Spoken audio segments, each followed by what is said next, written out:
निखिल म्हात्रे आणि मी एन्व्हायरमेंटचा एक सदस्य आहे. तर आज आम्ही माळशेज घाटामध्ये आलो. माझ्या हातामध्ये एक प्लास्टिकची बॉटल तुम्हाला दिसत असेल, पण ही एक बॉटल नाही, अशा अनेक बाटल्या या घाटामध्ये आपल्याला पाहायला मिळतील इथं आल्यानंतर. खरंच खूप विदारक चित्र आहे, कारण घाट परिसर एवढा सुंदर आहे, पण त्या परिसरामध्ये जिथे तिथे आपल्याला प्लास्टिकचा कचरा पाहायला मिळेल. तर आज आम्ही सगळे आमचे जे सदस्य आहेत, आम्ही 21 जण होतो आणि आमचा एक लहानसा प्रयत्न होता की हा घाट स्वच्छ करायचा. कचरा खूप आहे, त्याच्यामध्ये आम्ही फक्त 1 ते 2% कचरा काढला आहे. आणि ह्या मोहिमेसाठी आम्ही गेल्या 3 वर्ष धर्मेश आणि आमची टीम ह्याच्यावरती काम करत होती की हे काम कसं करता येईल आपल्याला. तर सरतेशेवटी तो आजचा दिवस आला आणि संपलासुद्धा म्हणेन मी, कारण आता आमचं काम झालं आहे, मोहीम फत्य झाली आहे. तर मी या व्हिडिओच्या माध्यमातून एक लहानसा संदेश देतो आहे की कुठेही तुम्ही निसर्गामध्ये जा, कुठेही, पण असा प्लास्टिकचा कचरा निसर्गाला देऊ नका. कधी आता आपण इथे डोंगर पाहतो, इथे मोठे मोठे डोंगर आणि खूप सुंदर दिसत आहेत. मला वाटतं जर प्लास्टिक पडत राहिलं तर पुढच्या येणाऱ्या 500 वर्षामध्ये इथे आपल्याला प्लास्टिकचे डोंगर पाहायला मिळतील. तर खरंच मग आपण हे जे करतोय इथे या निसर्गामध्ये येऊन, ते योग्य आहे का अयोग्य आहे ह्याचा आपण सगळ्यांना विचार करायला हवा. आणि ह्यामधून मी एकच संदेश देतोय की प्लास्टिकचा कचरा असा कुठेही टाकू नका. जय जिजाऊ, जय शिवराय. एन्व्हायरमेंट लाईफ मी पुन्हा एकदा यामधून आभार मानतो. नमस्कार, मी रोहित डोले. आजच्या या प्लास्टिक मुक्त सह्याद्री मोहिमेचं मी कॅप्टन म्हणून मला संधी दिल्याबद्दल मी धर्मेश आणि एन्व्हायरमेंट लाईफचे आभार मानतो. आम्ही MTDCच्या आमच्या मागे जर तुम्ही बघत असाल MTDCचं रिसॉर्ट दिसतंय, तर तिथून आम्ही सुरुवात केली चालायला आणि जिथून आम्ही फिरत फिरत आलो. जवळपास आम्ही बोगद्याच्या पलीकडे जे मंदिर आहे तिथपर्यंत आम्ही ही मोहीम पूर्ण पार पाडली. जवळपास 4.25 किलोमीटरचा टप्पा आम्ही ओलांडला. प्राथमिकता आम्ही दिली प्लास्टिकच्या बाटल्यांना, पण आम्हाला काही ठिकाणी काचेच्या बाटल्यांचा पूर्ण खच दिसला. जवळपास ते 4 गोण्या निघाल्या, 400 ते 500 बाटल्या नक्कीच असतील त्या निघाल्या. आम्हाला ते बघून सोडून पुढे जावंसं वाटलं नाही, म्हणून आम्ही काही लोक खाली उतरलो. त्या गोण्या भरल्या, 4 गोण्या भरल्या. आणि तो पण एक म्हणजे प्लास्टिकसोबत ते पण आम्ही स्वच्छ करण्याचा प्रयत्न केला. हा आमचा एक छोटासा प्रयत्न आहे. ह्याने आम्ही सगळा पूर्ण अख्खा माळशेज घाट स्वच्छ केला असं नाही आहे. ही फुल ना फुलाची पाकळी म्हणून एक छोटीशी सुरुवात होती. आशा करतो की इथून पुढे अजून जनजागृती होईल, लोकांपर्यंत हा संदेश पोहोचेल आणि अजून लोक सहभाग दाखवतील आणि खास करून जे येणारे पर्यटक आहेत कचरा कमी करतील, हा आमचा एक उद्देश आहे. आणि तसंच सगळ्यांनी खूप मनोभावे प्रयत्न केल्याबद्दल आणि मेहनत केल्याबद्दल त्यांचे मी सगळ्यांचे आभार मानतो. धन्यवाद. नमस्कार, माझं नाव विनायक आणि मी अर्थ डे नेटवर्कसोबत काम करतो.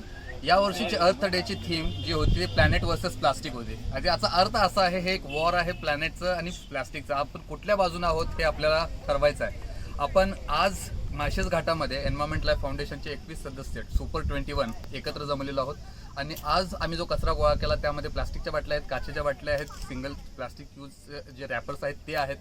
अनेक प्रकारचा कचरा जो पर्यटकांनी आपल्या प्रवासाच्या दरम्यान इकडे तिकडे टाकला होता तो आपल्याला आज इथे मिळालेला आहे. विनंती ही एकच आहे ह्या व्हिडिओच्या माध्यमातून की जे पर्यटक ह्या घाटातून प्रवास करतात, ह्या घाटामध्ये थांबतात आणि ते स्वतःचं एक क्वालिटी टाइम स्पेंड करायचा विचार करतात, पण जाताना ते काय मागे ठेवून जात आहेत तर प्लास्टिक मागे ठेवून जातात, ज्याचा परिणाम निसर्गावर होत असतो, निसर्गाच्या इतर घटकावर होत असतो. आणि हेच आपल्याला टाळायचं आहे. रिस्पॉन्सिबल टुरिझम याचा अर्थच हा आहे की आपण जेव्हा ह्या घाटामधून प्रवास करू तेव्हा पाठीमागे आपल्याला काहीच सोडायचं नाही. पाऊल खुणांच्या व्यतिरिक्त प्लास्टिक जे आपण कॅरी करतोय स्वतःबरोबर ते पुन्हा कॅरी करायचं. शक्यतो रियुजेबल वापरायचा प्रयत्न करूया. प्लास्टिक नकोच म्हणूया. आणि प्लास्टिकचा जर आपण वापर करीत असेल तर ते प्लास्टिक योग्य त्या ठिकाणी रिसायकल होईल ह्याची आपण काळजी घेऊया. आणि या ठिकाणी मी सगळ्या व्हॉलंटियर्सच्या माध्यमातून सगळ्यांना आवाहन करू इच्छितो, हा व्हिडिओ ज्यांच्यापर्यंत पोहोचेल त्या सगळ्यांना आवाहन करू इच्छितो, तुम्ही देखील तुमच्या लेवलला हा प्रयत्न सुरू करा. तुमच्या आजूबाजूच्या लोकांना अवेअर करा आणि तुम्ही स्वतः आम्हाला जॉईन करू शकता, या मुवमेंटला जॉईन करू शकता. अशा अनेक मुवमेंट्स पुढे जाऊन होतील, माळशेज घाटामध्ये असतील किंवा इतर सह्याद्रीमध्ये कुठल्याही स्पॉटवर असेल. अशा प्रकारच्या मोहिमामध्ये तुम्ही सहभागी व्हा, तुमच्या मित्रांनाही बोलवा आणि ही जनजागृती मोठ्या प्रमाणावर करूया. ह्याच आशेसहित विनायक सावंके, धन्यवाद. थँक्यू. मी एन्व्हायरमेंट लाईफचा फाउंडर आहे. आज आम्ही सुपर 21 एन्व्हायरमेंट लाईफचे मावळे ह्या माळशेज घाटामध्ये एक सेवेसाठी जमलो होतो. जवळपास 4.5 किलोमीटरचा पट्टा आम्ही कव्हर केला. त्यामध्ये जवळपास एक अंदाजे 5000पेक्षा जास्त प्लास्टिकचे आणि इतर बाटल्या जमा केले कचऱ्यांचा. बेसिकली जास्त 90% प्लास्टिक होते. लोकांना एक आवाहन आहे की जेव्हा तुम्ही घाट परिसरात किंवा डोंगरात सह्याद्री डोंगर रांगांमध्ये जेव्हा तुम्ही व्हिजिट करत असाल, प्लीज त्या परिसरामध्ये काहीही टाकू नका, घाण करू नका, कारण का वाईल्ड लाईफ आहे, वन्यजीव आहे, त्यांना खूप हानी होते. MTDCला धन्यवाद देतो, कारण का MTDCने ह्या मोहिमेला सपोर्ट केला. अर्थ डे नेटवर्कचे विनायक आपल्याबरोबर होते, त्यांनीही या मोहिमेला सपोर्ट केला. तसेच आपले 21 मावळे माझ्या मागे जे उभे आहेत त्यांना मी थँक्यू बोलतो, कारण का त्यांनी खूप चांगल्या पद्धतीने ह्या मोहिमेला पार पाडण्यात सहकार्य केलं आहे आणि काम केलं उत्तमप्रमाणे.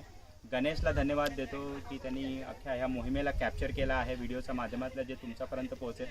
आणि मी ज्या काही आज लॉजिस्टिक होता त्या लॉजिस्टिक जसा प्लॅन केला होता त्याप्रमाणे प्लॅन आऊट झाला आणि ह्या मोहिमेला आम्ही नाही म्हणू शकत की अख्खा घाट कवर केला, पण जे काही आज 4.5 किलोमीटरचा पट्टा केला त्यात मी सांगू शकतो फक्त 1 किंवा 2% आम्ही कचरा काढला आहे. अजून 98% कचरा ह्या माळशेज घाटामध्ये आहे. तर लोकांना आव्हान आहे, प्लीज कचरा टाकू नका. आणि जर तुम्ही काही सिंगल यूज किंवा असे प्लास्टिक तुमच्याकडे असेल तर रितसर ते विल्हेवाट लावण्यात डब्यामध्ये टाका आणि ह्या घाट परिसरात टाकू नका. आणि एक रेस्पॉन्सिबल टुरिझम म्हणून तुम्ही पुढे या. आणि अजून एक रिक्वेस्ट आहे, जमला तर 1 किंवा 2 बाटल्या दर दिवशी जर ह्या घाटांमधून कलेक्ट करून नेता आला बाहेर तर न्या, जेणेकरून आपला घाट परिसर स्वच्छ आणि सुंदर राहील, सह्याद्रीचे डोंगर रांगा स्वच्छ आणि सुंदर राहतील. जय महाराष्ट्र.